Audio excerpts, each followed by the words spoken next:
Thanks so much for tuning into today's Conversations with Cabral. Our special guest this week is yoga girl Rachel Brathen. I was so excited to see that she said, yes, I would like to come on the show and talk with our community. And here's why. She is one of those people where meditation and yoga had such an enormous impact on her own life that she couldn't help but to go on and share that with others. Now, she's one of the leading yoga instructors and teachers really out there, one of the largest yoga-based communities in the world. Her message of really that hope and healing that I talk about as being found through meditation and how it turned around her life and now how she's done that for many other millions of people is pretty remarkable. So I hope that you enjoyed the show. We would love to hear from you as well. Always feel free to leave comments on Instagram or Facebook. Always just my name, Stephen Cabral. You'll be able to find that. And of course, if you're watching on YouTube, feel free to leave a comment, ask a question. We'd always be happy to respond. Enjoy the show. We'll talk with you soon. Welcome to the Cabral Concept, where board-certified naturopath and integrative health practitioner Dr. Stephen Cabral shares how he was diagnosed at the age of 17 with a life-altering illness and given no hope for recovery. It was only after studying and traveling all over the world did he discover how to combine ancient Ayurvedic healing practices with state-of-the-art naturopathic and functional medicine to fully rebalance the body and re-energize it with life. It's time to discover how to get well, lose weight, and finally feel alive again. And now, here's your host, Dr. Stephen Cabral. Hi, everyone. Welcome to today's Conversation with Cabral. I have Rachel Brathen with me here today from Yoga Girl.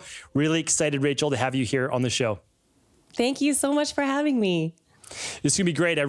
Yoga is something that I've always been a big believer in. It's one of those things that I seem to go in and out of, really for the last 15 years or so, that I'm looking to develop more of my own specific practice. And I believe yoga can really be specific to the individual. So again, for personal reasons, really looking forward to the conversation here with you today, but also practical tips that you're going to be able to give people to invite yoga into their own lives. Great. Yeah. I mean, it's something that for me, really the beauty of yoga is that we can adapt it to fit our lives wherever we are. That's the beauty of the practice, that it's really for everyone. There's a lot of myths around who can or should practice yoga, and I'm always happy to bust those. So happy to be here. Yeah. When did you first start getting into yoga yourself? Was this always a lifelong passion of yours, or did it just develop or suddenly come into your life at a certain age that you needed it? Definitely not a lifelong thing. I mean, as I get older, it feels like a lifelong thing, but I found meditation first. So the asana part of the practice, the physical postures came into my life a little bit later. I started meditating after my mom sent me to a meditation retreat in my teens. I was a really tumultuous rebel, drinking a lot of alcohol, doing drugs, smoking cigarettes, kind of teenage years. And as kind of a last resort, she sent me to a meditation retreat, hoping I would kind of get my things together. And it completely changed my life. So I had about a year or two of a pretty serious meditation practice before I was introduced to yoga. And I actually found asana through my back pain. I had a lot of back pain my whole life. And someone said, well, you're meditating already. Why don't you try yoga? It's going to help your back. And it did. Excellent. So you got into the meditation first, mainly kind of forced upon you for your own good. And what did that look like? Meaning that obviously as a teenager, I know myself as a teenager, probably a little rebellious myself as well. It wouldn't be something that I would even be interested in. So how did that work for you? Did you get, where was the retreat center? Was it completely isolated from the rest of the world? Yeah, I mean, so I'm Swedish. I'm born and raised in Sweden. So I was in a really remote part of Sweden. And I think back to this time all the time because it really was one of those moments of just grace. I didn't have a single person in my life that was into meditation or any kind of wellness or health practice of any kind. And my mom had been to this meditation center, and I remember really seeing a significant shift in her.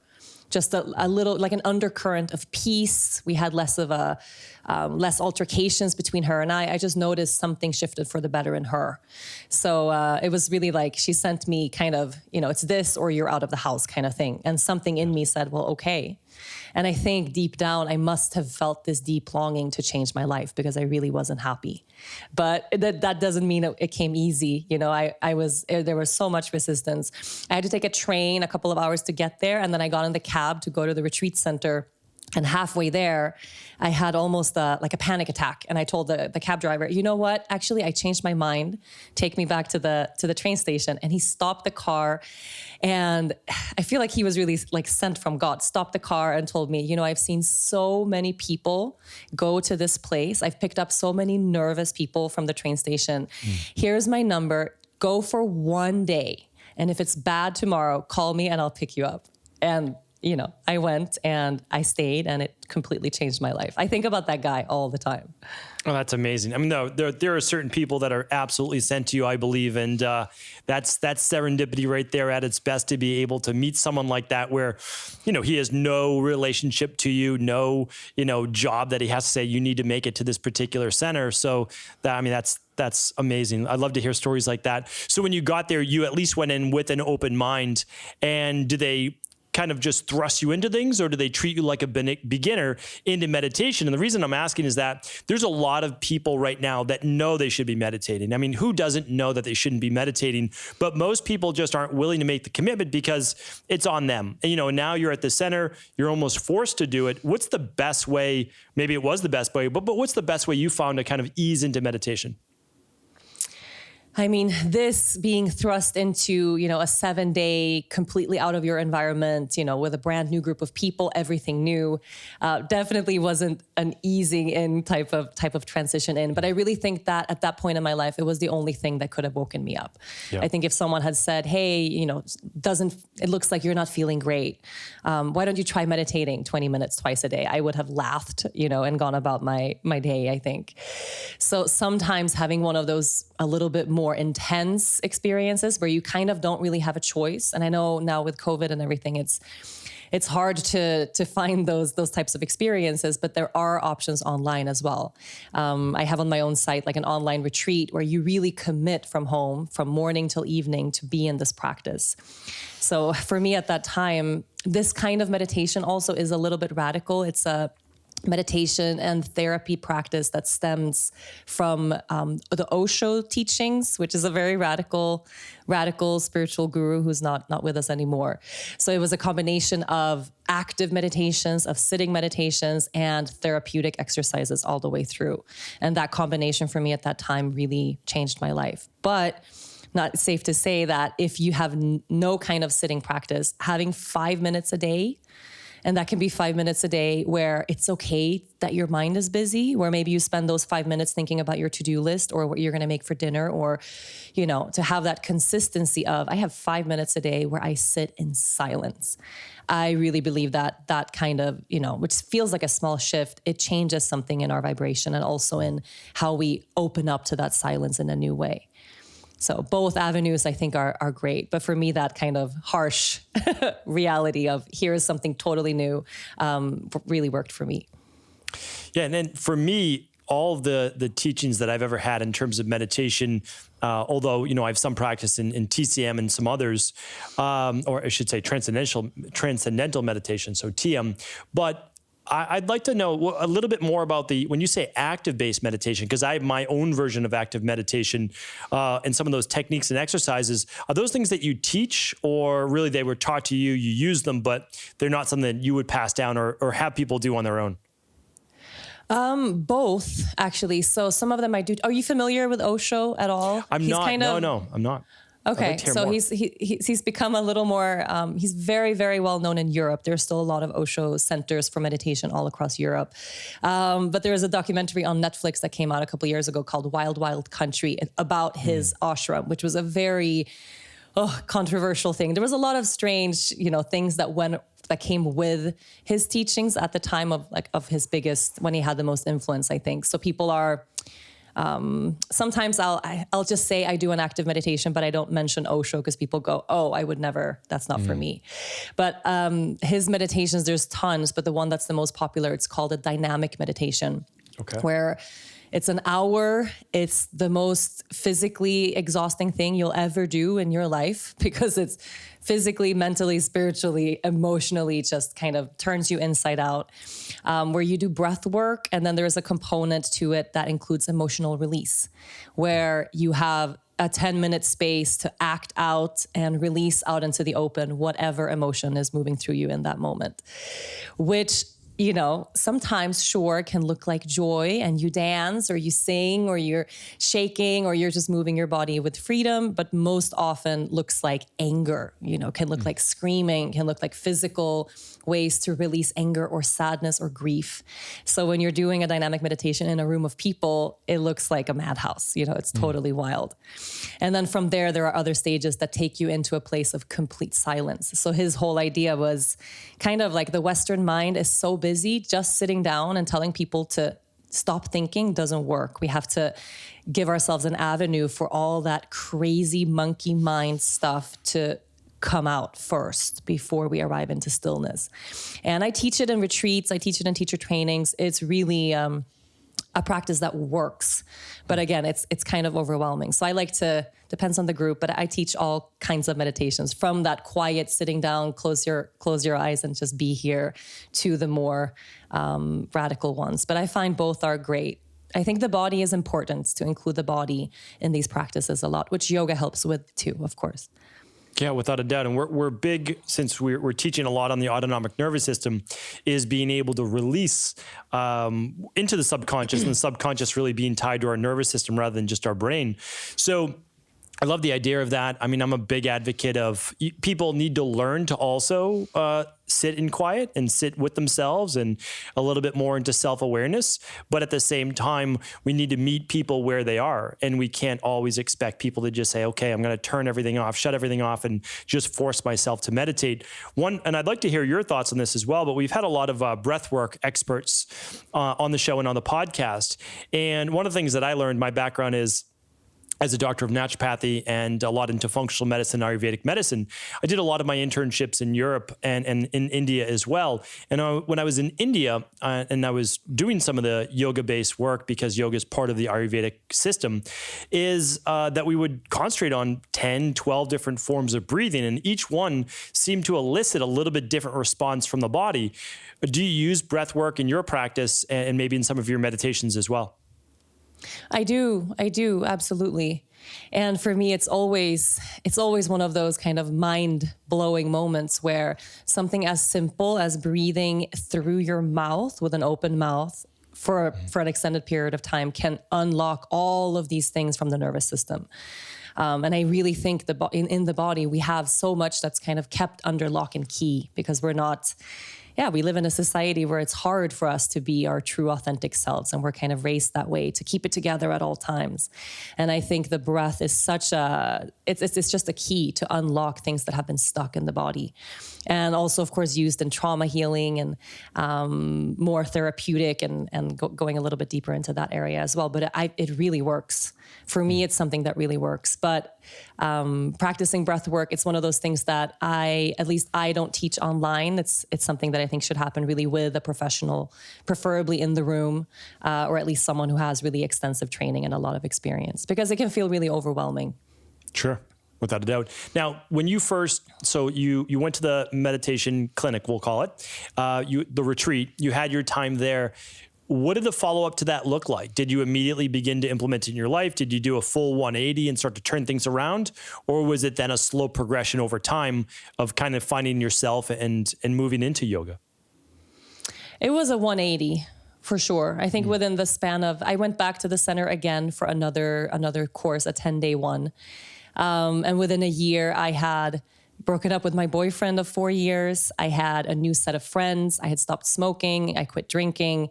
And I moved across the world from Sweden to Costa Rica and spent the next 3 years there. So it was really 180. A game changer. Degree shift. Yeah. Now, when you went to Costa Rica, was that to study yoga, live a more natural lifestyle? What did that look like? I didn't set out to do that. At the time, I was still just, when I moved there, I was still just, and I say just meditating, but it's funny, yoga really was created as an aid for meditation. So it's really just a tool to help us go deeper, but I wasn't physically practicing yoga at the time. And chose Costa Rica because I speak Spanish and I've spoken Spanish my whole life, and I wanted to be in a Spanish speaking place, and I wanted to be in the jungle and looking for something more natural. And really early on in that, I was supposed to go for 3 months, ended up staying almost 3 years. And in the first month, a person said, "Oh, you have back pain," because I had a lot of back pain and had my whole life. "Why don't you go to the yoga studio in town? It's amazing. Yoga can really help you." And I was fortunate enough to find, first of all, a teacher that was really gentle, a style of practice that was really inviting and inclusive, because I couldn't touch my toes. I had lower back pain and mid back, kind of between shoulder blades pain, where I could in the morning turn my head to turn off my alarm or bend forward to tie my shoes, and I would throw my back out and be out for 2 weeks. Wow. So I was really lucky to find a kind of yoga that allowed for me to enter at my own pace. And that's something that I think is important to keep in mind, because so much of the yoga that we see in the West and in studios now across the States and everywhere can be fairly intense. And, vinyasa style yoga practices, if you've never bent forward to try to touch your toes before, I think it's better to start with something more therapeutic for sure.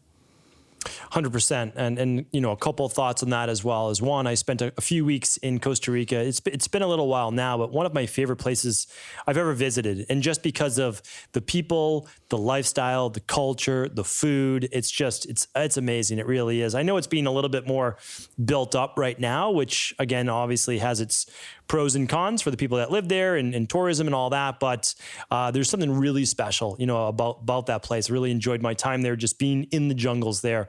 But one thing that you mentioned struck a big chord with me, because for the most part, when I'm recommending yoga, I'm always recommending a form of hatha yoga. So I'm recommending something that people can focus, just like you said, more on your breath, more on the meditative part of it, rather than the sport of yoga. And in the West, we turn everything into a competition.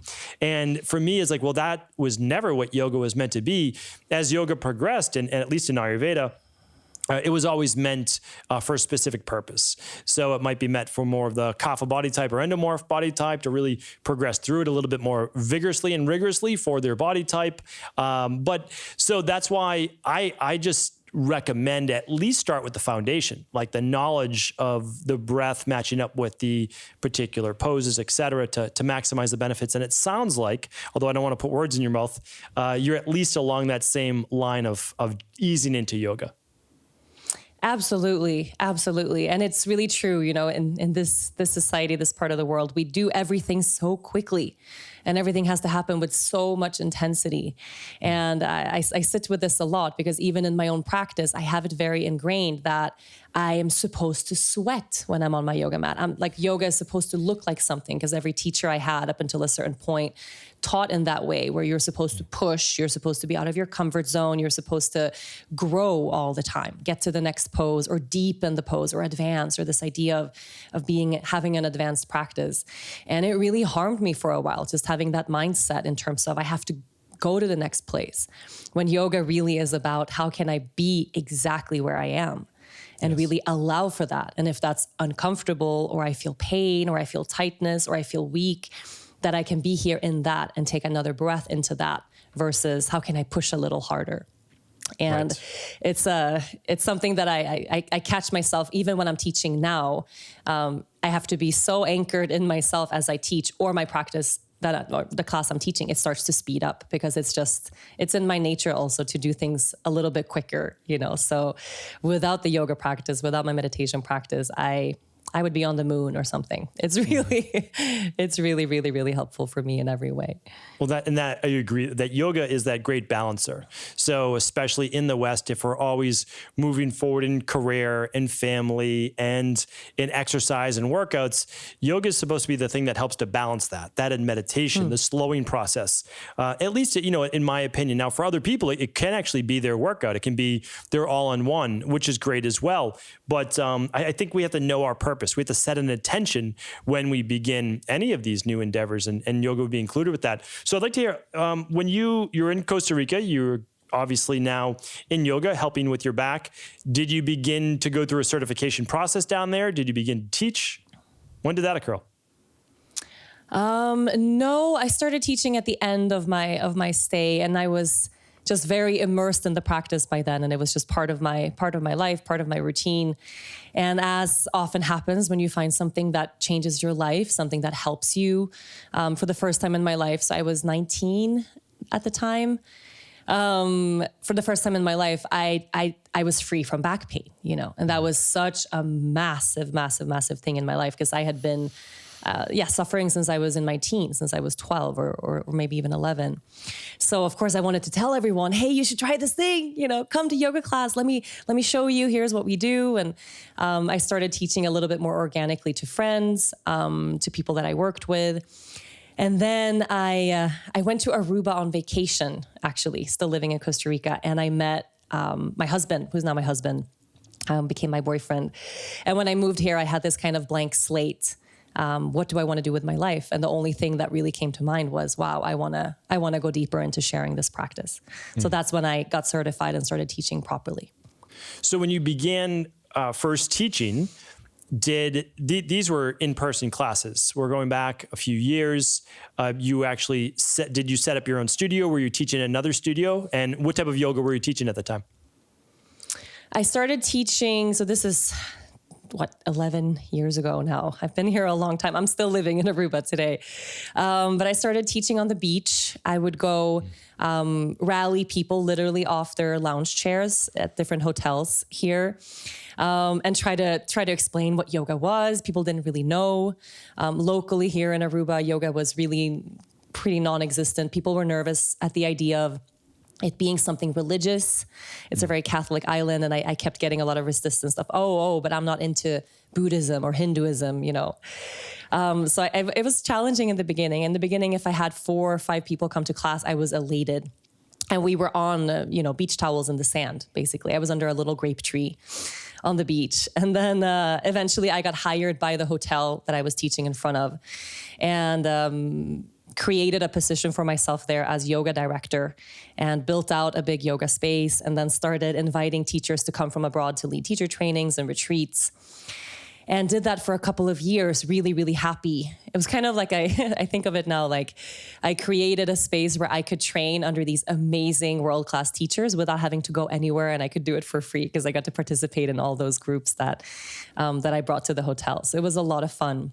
And then eventually, this was 2012 or 2013. I started dabbling a little bit in social media for the first time, and was sharing, I don't know if you remember early days of Instagram when it was mostly pictures of people's dogs and breakfasts, and people used Instagram just like, here's what I'm doing right now, and nothing to that. And then I realized pretty quickly, every time I shared something relating to my yoga practice, I got a lot of response, or people asking, could you help me with that? Or how can I do this pose? Or just a lot of engagement there. So I started focusing my social media presence there. And this was at a time where yoga on social media was, it was not on Instagram for sure. It kind of existed a little bit on Facebook, that people could have a page you could follow to get information about classes and things like that. But people thought it was a very strange thing to be doing yoga on the internet, or to, I started traveling and I started teaching in other places. And then I would go to studios and say, hey, I would love to have a class here. And they said, oh, I've never heard of you. How are you going to fill the class? And I said, oh, through Instagram. And they would laugh at me, literally. Yeah. Oh, no, thank you. No, we don't have space for you here. So it was very early days. It was different from now. Now everyone is doing that same thing in that same space. Well, I'm glad you got there early. You have a good message to share, and you're able to, you've grown now to many millions of followers on Instagram. I was actually interested what your early days posting looked like, because I, of course, know your account now. But it obviously struck a chord. So what were you posting? Let's just say as it began to get more popular, were you actually putting out full poses? Were you saying, okay, this pose is used for this, I'm working on this? Or were you just kind of sharing your experiences? Yeah, I think in the beginning when I realized, oh, I have something here, people are really interested in this. It was exciting. I had this idea, okay, I'm going to use this platform as a way to really share yoga. Mm-hmm. So I would post pictures of myself in yoga poses with the Sanskrit name of the pose, contradictions for the pose, how to very, dun, dun, dun, here's how you do it kind of. And I would only share yoga related things or things that related to health, like a green juice or, look at me and this perfect yoga lifestyle that I was living. And I did that for a little while and saw a lot of response. And then I remember I had this very defining moment, and this was pretty early on, thank God, within my first year of being present online, where I was having a really horrible time in my life. I was having a big struggle with my boyfriend, who's now my husband. Just a lot of personal stuff not going well. And I remember one day, and I wrote this beautiful caption about life being amazing and take care of your heart and something.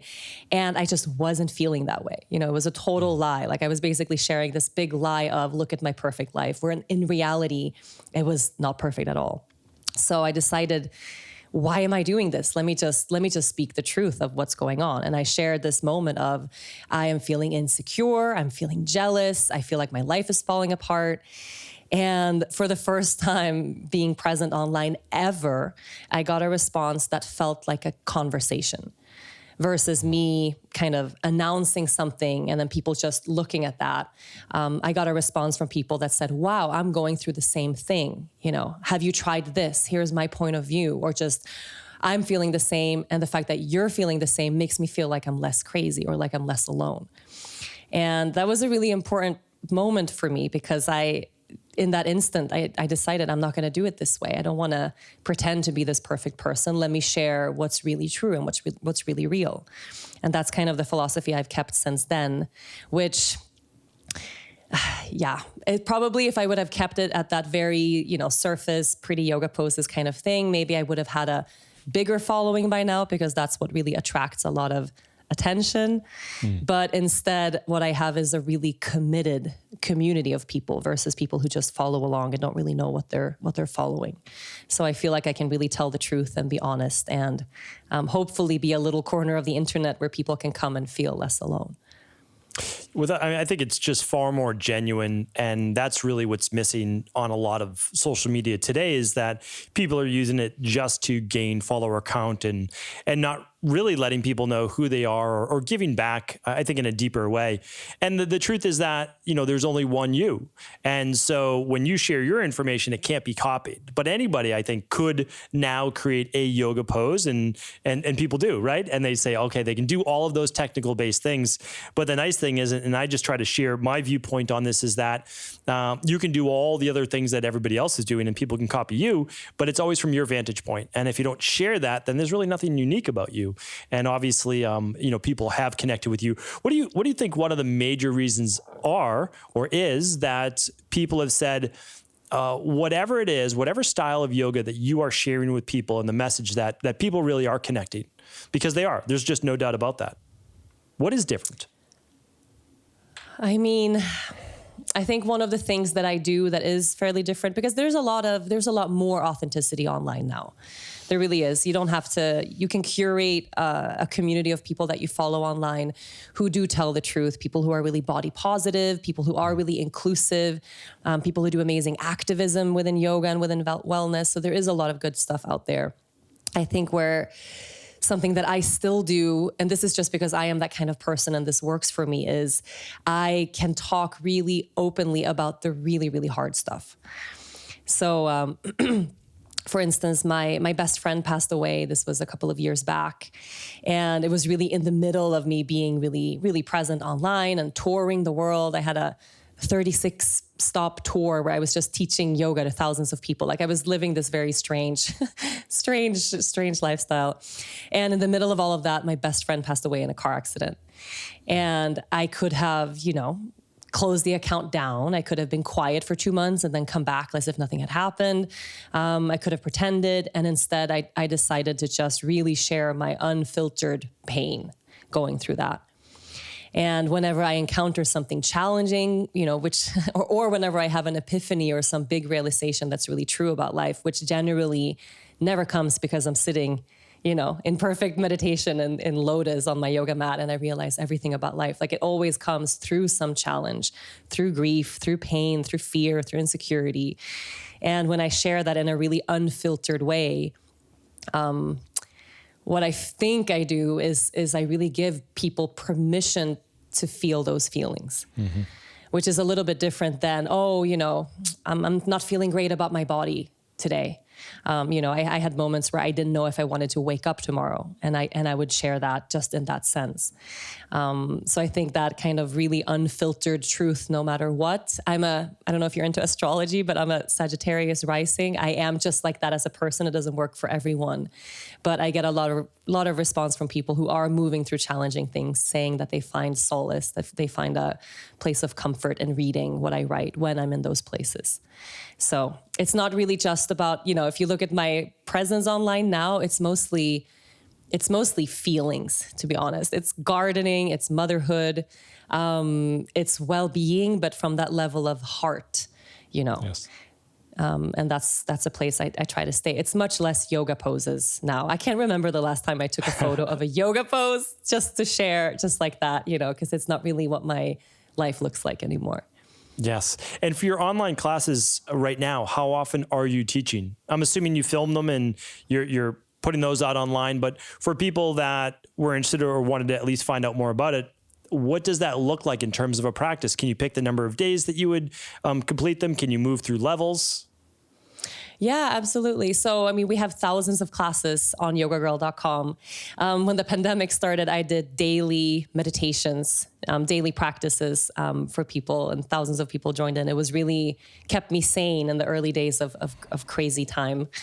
But now I do about once a week. I do a live class, and then that content stays on the site. So there's always something new. And we have other teachers too. We have teachers from all over the world who I feel share a really heart-centered practice. So there's a lot of choices and options there. And then we do this retreat, which was really, really fun to create, where basically a 7-day complete immersion with food and recipes included, and different kinds of meditations and journaling practices and gratitude practices mixed in with the yoga, which has been really fun because it's been a way to share yoga in that intensity with people without them having to leave their home. Yes. Which I think is something we all need right now. For sure. When did that take place? It's available on the site at any time. So we designed it in a way so you can start today or you can start next week or whenever it fits you. And then you buy the retreat and then you have it forever. So we already have people who've done it several times as a way to stay anchored. So it's been wonderful, I think. I don't know how you feel about that, but being in the field of wellness, of health overall at this time, it's been a good feeling being able to offer something that really is helpful to people right now. No, and I agree. We've had to make a lot of shifts in how we do things, but luckily, I can't even imagine if this pandemic was here 15 years ago and we did not have the ability to communicate through Zoom. And I was probably using Skype maybe 15 years ago, but not to this degree. And it just would have been so much more challenging. So, the silver lining, I look at it as that we're able to see people still all over the world, right over video. We're still able to get people digital programs and ship things digitally. It's not ideal. I love getting a group of people together in person, feeling that energy exchange. But when it's not possible, this is a great second best option, as well. And then in terms of online workouts, online yoga, I think it's fantastic. And I think it's here to stay. I know it's been here before, but people's lives are so busy. Like, I just think of my life and how crazy it is and how many different things there are, trying to balance, being a husband, a father, a son, all these different things. And then having my work, it's like, well, I want my exact class to start from, let's say, 5:48 in the morning and end at 6:12. And I don't know that there's any other class out there. Oh, and by the way, I don't have enough time to commute there and from and take a shower. So I just want it then. So that's why for me, virtual is something that I really do enjoy. And then when I could say, okay, once a week though, I want that connection. And then I'm going to go there for that connection. So yeah, I agree. And I think we just have to make the best of it right now that we can. And being able to do a retreat on your own right now with the amount of anxiety and fear that's so pervasive in our world, I couldn't be better for sure. Absolutely. Yeah, no, I fully agree. I would like to ask you about, and I always like to ask this question, and I try to think of everything always from the beginning. So you've been doing this a long time, and I always think of like, okay, what I'm doing, what am I missing to try to teach beginners? What are the biggest mistakes or things you see from someone that's never had a meditation practice or a yoga practice? What are the mistakes that they most often make that we could try to save them from making at least a couple of those? I think one that really comes to mind right now, also with the state of the world, is we expect yoga or meditation to fix everything that's wrong in our lives. You know, there's so much of that message of yoga saved my life, meditation changed my life. And then we approach the practice like, here's this thing, this golden opportunity for everything to get better. And oftentimes that's not what happens right away. You know, so to approach it more as here's an amazing tool that I can add to my toolbox of resources and practices that help me with different things in my life. Because there's this expectation of, and I think also now social media has kind of warped this a little bit, almost like yoga somehow is going to heal all of your trauma. Like yoga is going to therapy. Like yoga is what you make it. Yoga depends completely on the kind of teachers that you have, depends a lot on community. And we don't have that anymore in that sense, being able to go to a studio and be surrounded and held by people when you're going through something hard. So lowering the expectations, I think a little bit of what it is you're going to get from the practices, because when it doesn't change your life right away, or it requires discipline, it requires consistency, then I think people go, oh, it wasn't that great. You know, let me look for the next life-changing thing. When actually yoga, you know, it's like the long game, you know, it really is. And approaching it from a sense of here's an opportunity for me to meet myself every day versus here's an opportunity for me to feel great every day, because it's not like that.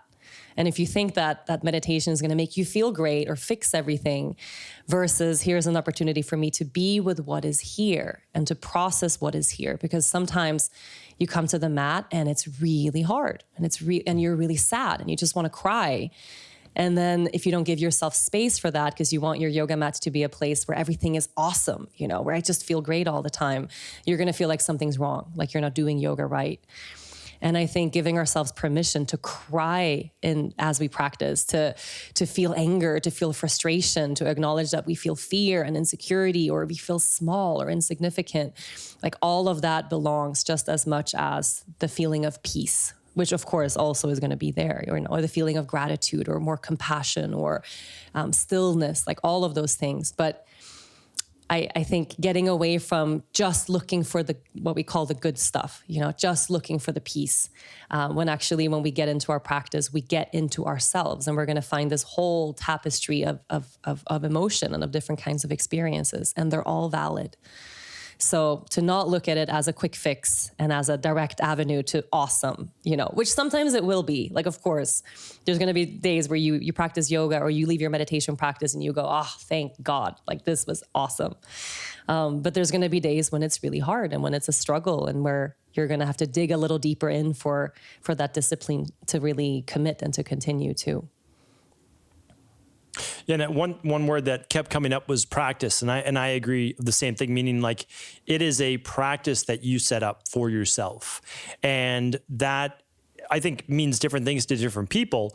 But a practice is something that you go through, whether you have energy or don't have energy, that you're happy, you're sad, and it's just something that you've committed to. And the act of committing to something that betters you, it can be a fantastic thing over the long term, because you've made that commitment, and it's also time to yourself. So of course you can do it with other people, partners, family, etc. But it's at least time away from the typical day-to-day, the mundane, all the things that you typically have to do. And that's time you've set aside for yourself. And if you look at it as instead of it has to bring you peace, but rather instead self-awareness and just going within, I think that's really what we can hope for. And it can be a path to healing, meaning that yoga can open up what it is that you are supposed to do next. And in and of itself, meaning that it's amazing for the nervous system, for the lymphatic system, for your, like you just felt with your lower back. But for a lot of people, after they've healed the injury or whatever it might be, they might then want to stop. And I don't think that's actually the time where like, okay, you've seen the benefits, let's continue going. So the next question I have for you is, what is the number of days that you would like to see people? I'm assuming meditation should be daily, but what about yoga?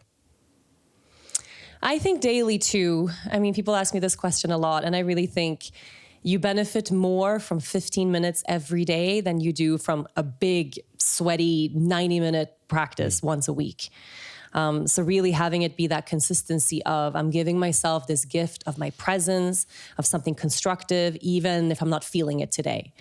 So rolling out the mat and stepping on the mat, and on days when we feel like, oh, I don't have time, or this is hard today. Okay, let me do one thing. Let me lie here in child's pose and just be here. And usually that one thing leads to another thing, or we can commit to a class that's really short. Okay, I'm going to take a 10-minute class today online, or I'm going to follow this sequence that I found in a book. But just that we have that routine of, returning every day. And maybe even if we can, I know it's hard now with having kids at home and everything in the pandemic, but if we can have it at the same time every day. So it becomes kind of like it's drilled into our system that we brush our teeth in the morning. Like we should have it drilled into our system that we sit in silence in the morning, that we roll out our mat and we stretch in the morning, that we have those things that we feel really, really benefit us. So a little bit every day, I think, goes a longer way than a lot once in a blue moon. Yeah, 100%. I agree with that. Especially in the beginning, you need to set it up as a practice, and anything that you do daily, you're more likely to stick with. So I think that's absolutely great advice. Where do you see now, regardless of the pandemic? I do hope that we're of course out of this soon. But where do you see yoga moving to in the future? What do you see it morphing into, or is it more of the same? Is it more one for yourself, or do we get into larger groups? You're in this, and I'd love to hear your perspective, because I don't actually know. It's always been, everything always has to grow in this world, right? It has to change, it has to morph. And so I'm just wondering what happens to yoga? I mean, there's a lot that's happened to yoga in the past couple of decades, especially in the last decade, that hasn't necessarily been really good, I think. Mm-hmm. I think with the explosion of the popularity of yoga in the West, the practice has also become really whitewashed. We have a lot of issues with representation, with diversity in the yoga industry and in the wellness industry. And speaking as a white woman, who had a really easy time actually getting to this place in my career and as a teacher, I really hope that the future of yoga returns to the Indian and South Asian roots from where it came. And that when you tell someone, oh, I have a yoga practice, that the other person immediately knows, oh, there's more to yoga than what happens on a yoga mat. Mm-hmm. That asana is just one of the 8 limbs, and that the other limbs are just as important, just as valid, and can change your life in maybe even a bigger way than the asana practice can. So I'm really hoping, and we're seeing this movement now also in many different ways, but I'm hoping that activism can play a bigger role, and that people learn that there's more to yoga than a downward dog and a handstand. Mm-hmm. And that's where I hope yoga is going in the future. And then in terms of groups and things like that, it's a really hard thing. I would love to go back to leading teacher trainings and retreats. We have a studio here in Aruba where I live. And the studio is doing terribly, Online things are going wonderfully, thank goodness, but locally, because we can't have people here, of course, it doesn't work. So we've experimented with, can we put something on the calendar and create a bubble? Is that going to be something that happens in the future, where you create a bubble where no one goes in and out, and that becomes a safe space? Or is it going to be, I really don't know, something that just lives in the online space forever? I miss the physical components of touch, of hugs, of intimacy, of sitting in circle together for real, Because the Zoom and the online and yogagirl.com, I'm so grateful for it, and it's so beautiful, but it's not the same, of course, as the magic that happens in a room together. But who knows? What if this is 2 more years? Are we not going to have any retreats, for the coming years? It's also hard to fathom as well. We need that physical connection. So yeah, I agree. I hope we just don't forget what that was like. Because what happens is that over time, those memories just aren't as strong. And we humans are very amazing at adapting. And we just, okay, well, this is our new normal. And at least for me, again, it could be someone else's new normal. We can all experience our own way in this life and our own path, our own journey. To me, it just doesn't feel normal. And I don't want it to ever be normal. I don't want to be afraid, like you just said, to give someone a hug or a handshake or whatever it might be. Because then we do become too much like robots. I mean, we just are behind the screen. And even like I would say twice a month for about 6 months, seven months out of the year, I'd be going and be on people's podcasts and get to meet all sorts of great people in the industry. And you just learn so much that way as well. So you learn more, you teach more, you share more, and you develop all these great experiences. So it's just my take on it. And in terms of, I love that you said, and again, I had no idea that we were going to say that about yoga, not forgetting about where it came from, its roots, its history. It's so rich. And that's how we feel about Ayurveda as well. And of course, yoga being one of the branches in Ayurveda. But I'm just, a lot of times in the US, we make it into like fun little games and quizzes and things like that. And I'm like, this is kind of disrespectful to the oldest form of medicine and really philosophy in the world. And I just think that, people like yourself and others that have a big reach can do a lot to share with people. Like, this is where it came from. Let's not forget that, even though we like to simplify it. In the West, we like to do two things. One is compete, and the second is to simplify it to almost nothing. And I don't think either one is necessarily positive. So hopefully you keep on your mission of sharing, where yoga came from, what it's really meant to be. And I think that'll be really helpful. Absolutely. Yeah, I really hope so.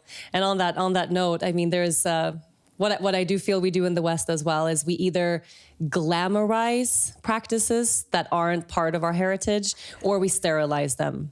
This is something I learned from an amazing teacher. Everyone listening, if you want to learn more about how to create diversity and really honor the roots of yoga, one of my teachers, Susanna Barkataki, does courses and lots of amazing social media content around this as well, where we're always struggling to find that balance. How can I honor the roots of the practice without glamorizing it, or almost like, stepping into a culture that isn't my own, or appropriating culture that isn't my own, versus how can I, make sure I'm not sterilizing the practice and removing all of the sacred roots that make the practice what it is? Because otherwise what are we doing? We're doing aerobics or something in a workout class. Like, where is the yoga in that?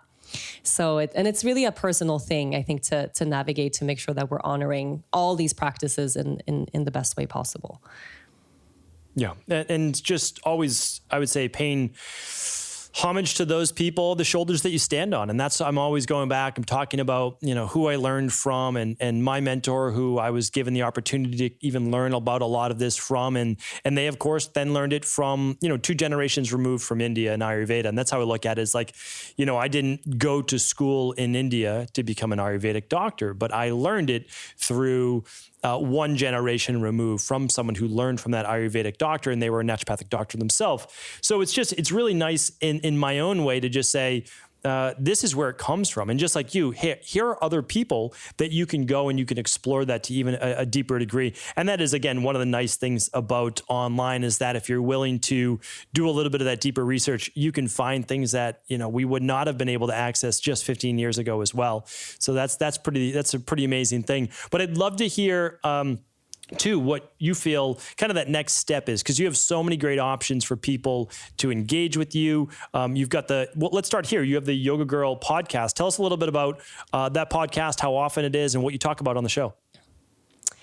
Yeah, I have 2 podcasts, actually. I have the Yoga Girl podcast, and it's out once a week, every Friday. And it's really, I have guests on sometimes, but it's really a podcast about healing and healing from the heart. So it's a mixture of storytelling with really great advice on rituals and how to incorporate the practices that I use in my life to get to that place of feeling whole. But then I also have a daily podcast, which is a 5 minutes. It's called Yoga Girl Daily. We do journaling prompts and meditations and gratitude practices, and it's 5 minutes every single day. And it's fun. It's fun. We have 40 million something downloads now. So it's really been one of those things where in quarantine, you can really tell people the things that used to be practices that were a little bit luxurious, it's like, oh, I got to go to yoga today, have become non-negotiable. We can't make it without having these practices in place. And it doesn't have to be that hour of yoga every day. It doesn't even have to be yoga. For some people it's running or dancing or gardening or cooking, that we have that outlet of really nourishing ourselves, our bodies, our spirits, our hearts. And it's so important that we find that for ourselves in a way that works for ourselves. Because it doesn't have to be yoga. And I share that too. Like, just because it's yoga for me doesn't have to be for everyone, but that we found that thing that works for ourselves is a really important one. That's great advice for sure. But if people did want to get started on a yoga practice and really pick and choose what they feel classes are best for them, they can go to yogagirl.com. Is that correct? Yes, yogagirl.com. And we have lots of variations. So everything from taking your first class ever, beginner, to if you want to really sweat and have something dynamic, to if you want to do breath work or meditations and everything in between. And there's a lovely community there too. We have a community space where you can share about your day. And again, that component of feeling less alone, which is something I try so hard to keep and capture on the internet. So we at least have a semblance of that feeling, even from home as well. Yes, yeah, and you guys do really a fantastic job with that, I think, too. And the community, of course, shows across social media. What are your social media handles for people to connect with you? So on Instagram, yoga_girl. And that's pretty much the only one I use right now. On Facebook, I have a Facebook page called Yoga Girl. So Yoga Girl all around is it. Excellent.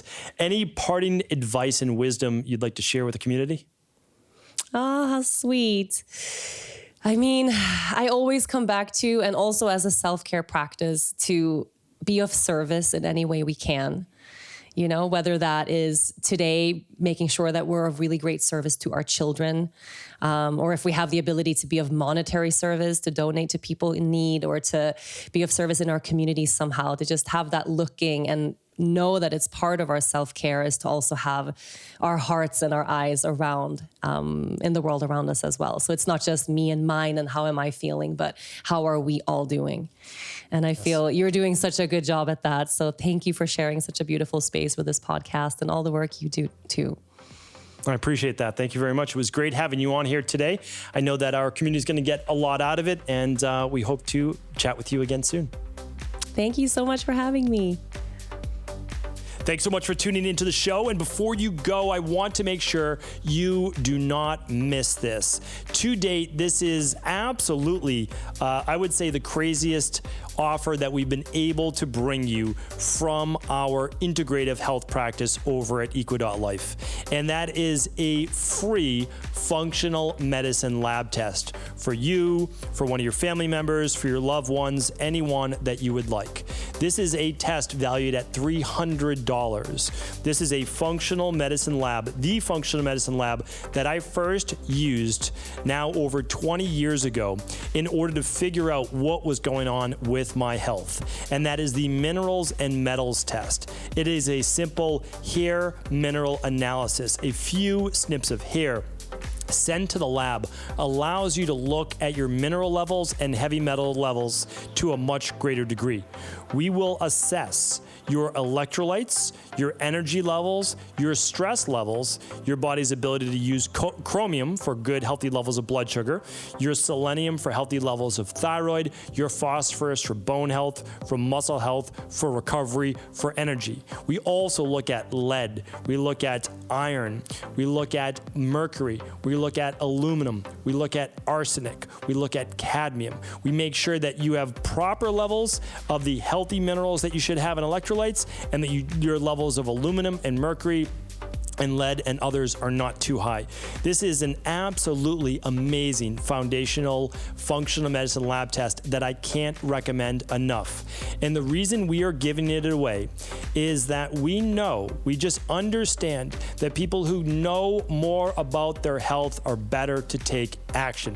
They're better to take daily actions in their life that are going to help them get to the bottom of their wellness, their weight loss, or their anti-aging issues. That's the truth. truth. When you start to see on paper your data, not anybody else's, but you, what do your levels of calcium and magnesium look like? What do your levels of sodium, potassium look like? What do your levels of chromium look like? How about selenium? What about zinc to copper? Everybody's saying that you need more zinc in order to boost your immune system. Well, this lab will let you know what your levels of zinc are actually looking like. So it's an absolutely phenomenal test used for children, used for adults, children over 3, and adults of any age. Again, this is the very first lab that I used to get into functional medicine when I was a teenager, and now I have the privilege of offering it to people today. So we are only giving away 250 of these, and they are absolutely free. There's literally no catch. The only catch is that they're on any purchase over $149, but that's not really a catch. It's using any of the protocols, any of the products, any other labs that you would like to purchase, and we are giving you a $299 functional medicine lab completely for free.